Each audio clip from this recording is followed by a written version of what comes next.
Welcome to today's edition of the Warrior Daily. Today we are joined by men's tennis coach Brian Morrow. Thanks for joining us today. You're welcome. How are you? Good, how are you? I'm good. Coming off a pretty successful stretch here.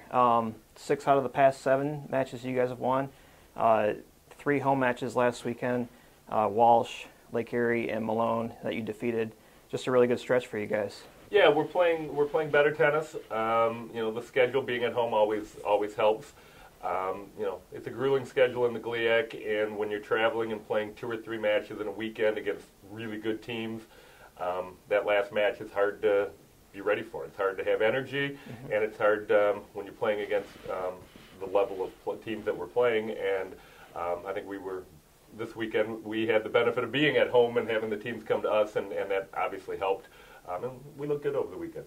Talk about, you're getting contributions from all over the lineup, and, everybody is really doing stuff for you.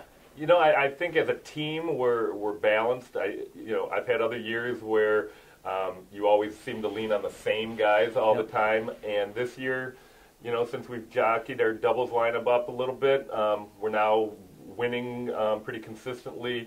All 3 double spots are doing a really good job for us, and in singles, 1 through 6, every match we talk, hey, it's probably going to be somebody new today who has to come up with the big win for us. And so far, it's been somebody different most matches. I think we're deep and complete. And, at this point, we're in the part of the season that's my personal favorite, where we have a couple big matches, a big match left, and then we play, we have the conference tournament. And, this is the time that we see what we're made of. Yeah, talk about that last regular season match there against Northwood. They're top of the conference again, but they have been beatable this year. They have lost a match, so maybe talk. Yeah. That's a big match coming up here. That is a big match. They still have to play Ferris. Currently, Ferris is sitting in second place with the same number of losses as we have. Yep. So they still have that match, and then us. So they have 2 what I think will be very tough matches for them, and they're beatable. They're good. It's a tricky situation. They have had years in the past where they did not seem beatable and they were just better than everybody. They are now still a very good team, but the gap is closed. So, they aren't winning 9-0, 8-1, 7-2.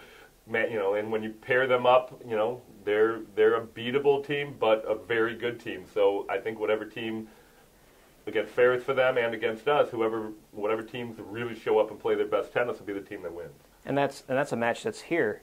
Yeah. So little home court advantage. We're hoping. Hopefully we can get some supporters out and have a good crowd. When we played Ferris at their place and Ohio Dominican, both of our losses in conference, the atmosphere there was completely different than anywhere else. Very loud, a lot of fans in your face. So our hope would be, and my hope for you guys would be, that we can get a good turnout and have some home cooking going for that match. Weather at this point seems iffy. Could be indoors, could be outdoors. We're ready to play them, whether it's in or out. So yeah, we're excited, and hopefully having them travel to us and having it on our courts hopefully can maybe be that little nudge we need to get a victory. Definitely. Well, thanks for joining us today, Coach. You're welcome. Thank you. And follow along WCUathletics.com for all the results from men's tennis.